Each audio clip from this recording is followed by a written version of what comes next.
I sponsor a little boy in Tanzania, so I know myself that when you become a child sponsor, you can form a personal relationship with the child.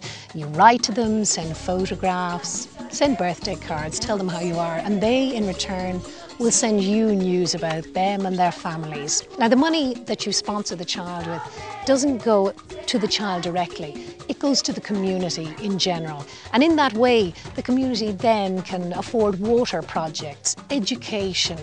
They can learn sustainable farming that will feed the families for many generations to come, in fact.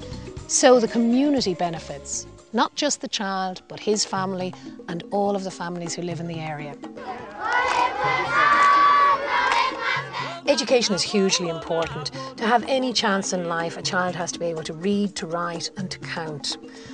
A child who can do all of these things, who's educated, is less likely here in Kenya to, say, be exploited or to be forced into an early marriage.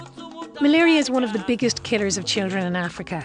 We caught up with a community health nurse to find out what the situation is here in Gakungu. We are teaching the community about malaria, how they can prevent malaria by clearing the bush, use of mosquito nets. So malaria has nearly been wiped out? Oh, it is almost getting wiped out. World Vision works with farmers to help them cope with drought. I went to meet some of them.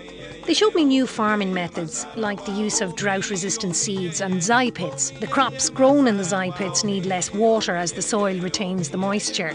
And they grow a wide variety, including maize, potatoes, beans, nuts, bananas. These days you hear a lot of bad press about Africa. People say that there's no point in giving aid. Well, I can tell you from these last few days, what I have seen here has been something that will live with me forever. I know that the aid works. I know that giving very little can go a very long way. It gives people the chance of a longer life and a dignity that we all want for ourselves and for our children. I know we're all tightening our belts in Ireland, but for 86 cents a day you could sponsor a child. And to be honest, you couldn't even buy a cup of coffee for that. So I really hope that you'll join us in taking the adventure just one step further. Go on. Go on, our vision! Go on, our vision!